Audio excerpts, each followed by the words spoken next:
Hello, thanks for tuning in. This is my first ever video on YouTube. If you like the content, please feel free to like and subscribe. It's aimed directly at security enthusiasts, pen testers, anybody that's got an interest in Windows security. And I'm going to be concentrating quite heavily to start with on Active Directory. Active Directory exists in pretty much all major organizations, large or small, to be fair. It's often misconfigured, it's often misunderstood, and a lot of these vulnerabilities that I'm going to be concentrating on tend to fly under the radar. So they don't show up on any vulnerability scans unless you're running very specific AD health checks. And they can be used quite easily without triggering EDR.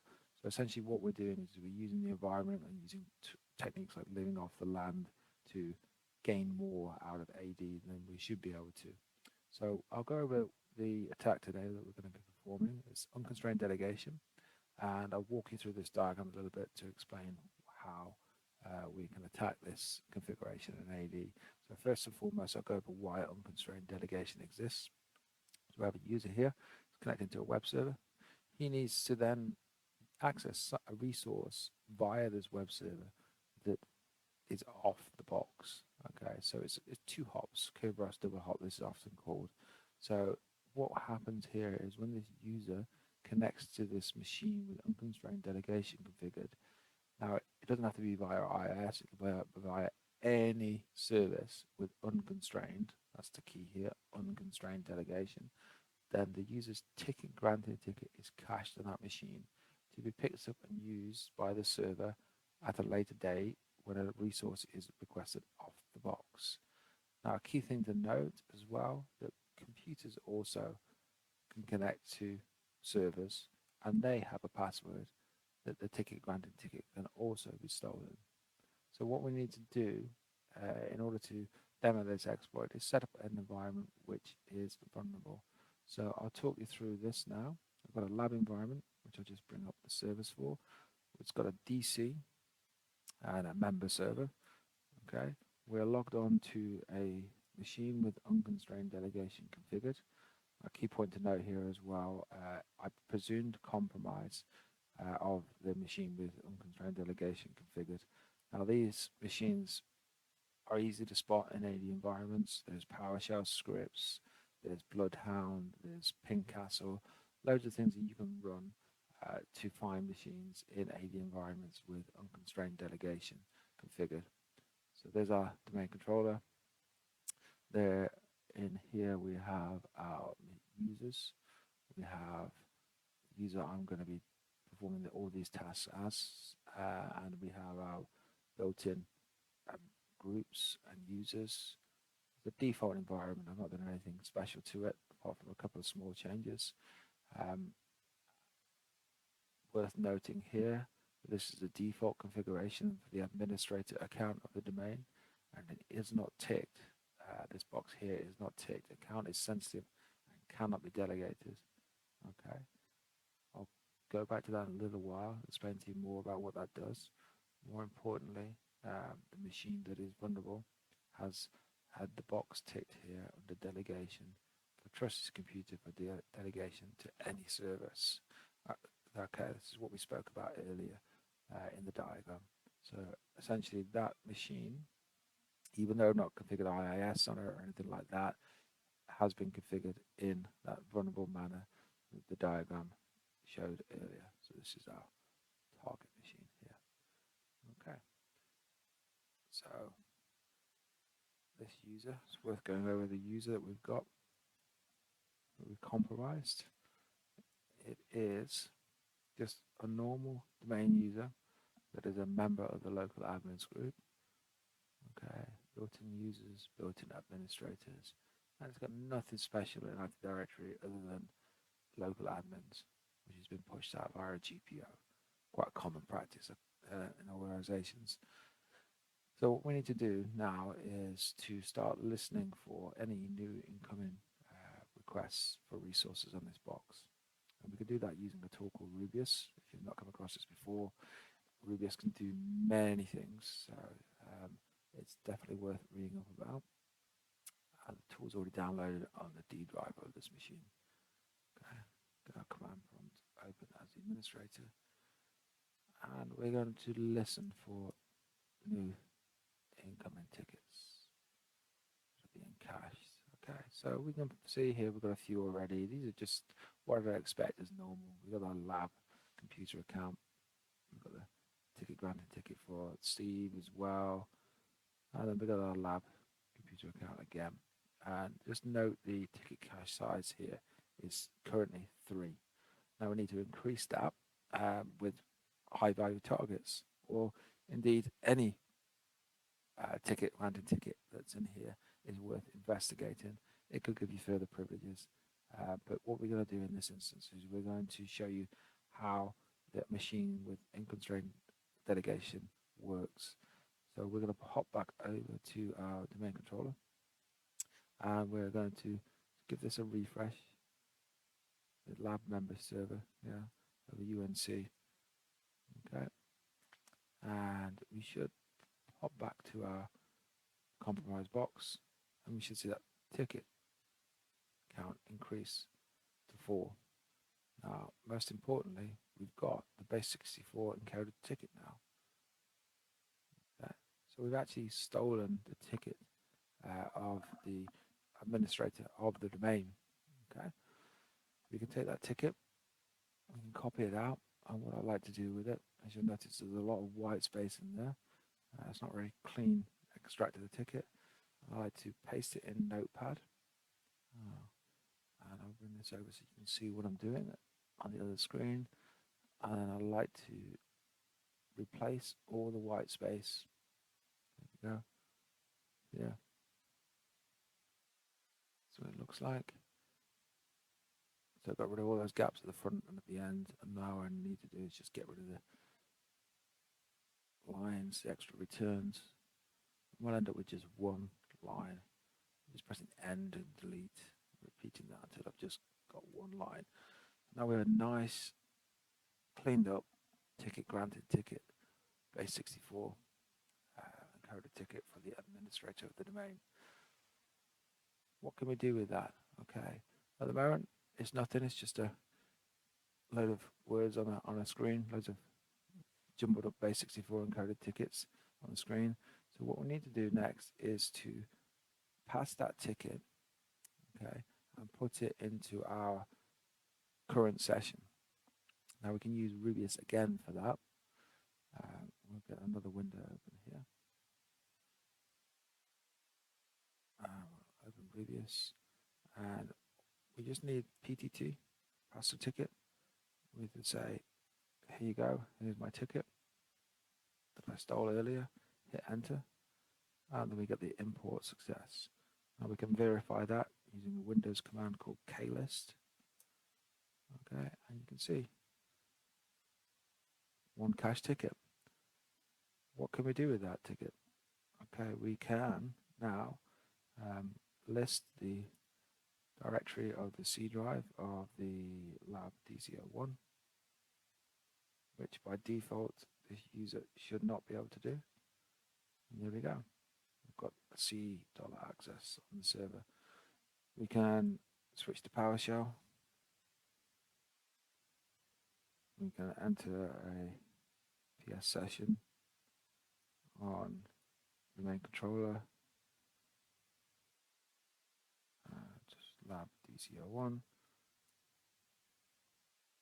And there you go, confirmation that we are logged on to a domain controller via remote PowerShell as the administrator. Now, I didn't start out with administrator access to the domain controller. I don't know the administrator's password, but because I've stolen the ticket granting ticket and imported it into my ticket list using pass a ticket Rubius, I'm now acting as administrator on that box. So I'll show you another technique that we can do there. Now, if you remember the machine that we compromised, the account that we compromised, we had to make a manual connection across to the machine with unconstrained delegation. What if that isn't happening in your environment? What if you want to force something or get a computer account to talk to this machine and steal a computer account? Now, I found a nice little executable that can do this for us called spool sample. It's available on GitHub. I'll post some links into the description of this video afterwards to show you. What we're going to do is I'm going to open up another command prompt where I've got spool sample open. Sorry, I think it needs to be administrative command prompt. And I'm just going to type this command in. What this will do is it'll say lab DC01 talk to lab MS01. And what we should see in our Rubius observations down here, ticket cache is 4. I'm going to put this to one side so you can see in real time. Okay, and we'll see this pop in. Okay, so straight away our ticket cache is hopped up from 4 to 6. We've got, most importantly, lab DC01's machine ticket granting ticket. Now, why is this important? Why would I want the domain controller ticket granting ticket? I've already got the administrator, but this is more for demonstration purposes. I can, if I couldn't get the administrator to connect to my machine with unconstrained delegation, then I can get the domain controller to connect to my machine with unconstrained delegation, and then I can use DC sync to extract the hash of the administrator, and also other techniques like golden ticket attacks. But essentially what I've done here is jumped one step further in and said, actually, do you know what I want? I want DC sync rights. If I get DC sync rights, I don't need to do anything other than do a ticket extraction for DC sync to get the NTLM hashes out and further my attack. So this is a nice little way of actually saying we can't control users' behavior, but we can force machines to do certain things. Okay, and there are many ways of doing this. I had a good look around this. This is the cleanest way I've found so far. There's Python scripts out there. You can do very similar things. It's quite a nice, neat little way of ending up with the domain controller ticket granted ticket. So what we'll do again is we'll clean that up in Notepad. Okay, we'll get rid of all of that blank space. Just bear with me 1 second while I do this on my other screen.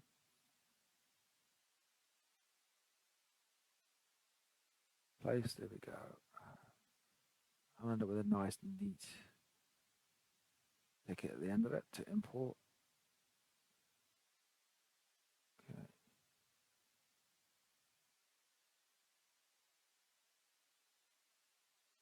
I'll show you on my other screen what I'm doing. Here we go.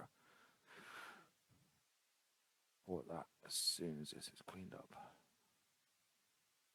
Right, one line. There we go. Back to our attack, our compromised machine. Okay. Back to our other command prompt with previous installed. And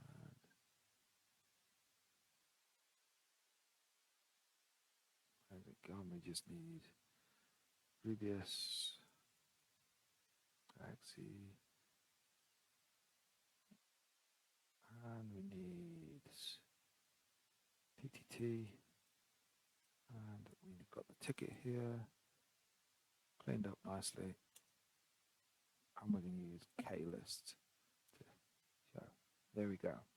So now we've got lab DC01's machine ticket granted ticket. So what I'm going to do now is I'll go a little bit further into what we can do with that and how we can basically leverage this to speed up compromise of individual accounts and ultimately gain a golden ticket for the Kerberos account in the domain. Okay, so what we can do here is we can hop over to our Mimikatz directory. Okay, so cd into Mimikatz, cd into x64. And we've got our Mimikatz exe there, and we can now perform a DC sync attack. Show you that actually I can just type this in. Administrator. Oh, sorry, apologies. Need to open up Mimikatz to start with. That's the KRBGT account. Golden ticket attack successful. We've got the anti-alarm hash of the TGT account. I would strongly advise you doing some further reading on why that account is so important. But essentially, that's a golden ticket for the domain. And we can start and now type in any user that we want to get the hash. This is working because the computer account has directory sync rights over the domain. So essentially, Mimikatz is behaving like a domain controller now and saying, hey, give me this account administrator and give me the hash. Sync over the hash. There you go. And you can do this for every account in the domain. So if we just show you, we could even get the hash of our user Steve that we've been using. Okay, and any user in the domain. We've got one here called Dave. It's as easy as that. Which window was it on? Cats, there we go. Yep. Apologies. Yeah. But why is this useful? Okay, so we could take this hash offline now and crack it. We could use the KRBTGT. This is the most important one. Hash for the golden ticket attacks. And we can start and impersonate pretty much anyone, and we can start granting our own tickets across the entire estate. So just a little recap. Let's rewind back to the beginning and talk over what we did. I'll bring this diagram up for you. Okay, so we connected to a machine that was configured with unconstrained delegation. We stole the ticket granting ticket using Rubius. We used passed the ticket with the stolen ticket from the user that connected to inject it into our current session. Okay, and then we were able to basically spread laterally. We were able to connect to the domain controller's PS session as an administrator of the domain. And we were also then able to use the machine account from a domain controller as this sort of step here. We're able to still use the machine account's ticket granting ticket. And from there, we're able to use Mimikatz and perform a DC sync attack, extracting the hashes of any user we want on the estate. And more importantly, we've got the KRBTGT golden ticket for the Active Directory domain. So you can see quite easily how that's done. One final thing that I'm going to show you here is we're going to tick a box on the account that is going to protect this kind of behavior. So I strongly recommend that if you are responsible for any Active Directory environments, you have a review of what accounts don't have this box ticked. You can see now fully why it's important that these are ticked. We'll just show you here with a very quick thing. We've got our user Dave here. We'll tick the box. Apologies, wrong window. Let's go back. We need domain admin rights. I have DC01. We'll tick the box on Dave and say his account is sensitive and cannot be delegated. Okay. So that would prevent that connection that I first did back over SMB for the machine to cache. Okay. And that won't happen at all. So like I said, you can use the tick box for account is sensitive and cannot be delegated. Now there is one further thing that you can do. You can add all your sensitive, highly privileged accounts to a built-in group called protected users. And this does a lot more than just preventing the caching of ticket granting tickets for delegation. There's a link in there in the description of it. I strongly recommend you have a read over it. It's very good if you've got a lot of legacy environments. It does have some odd effects if you're not familiar with what it's doing, but that's another additional protection technique that you can use. Okay, so I'd like to thank you all for watching. I hope you found it enjoyable. And if you've got any questions, reach out. If you would like to like, subscribe. That would help no end. And I will see you soon, hopefully for another video if this is successful. And take it easy. Thank you. Bye.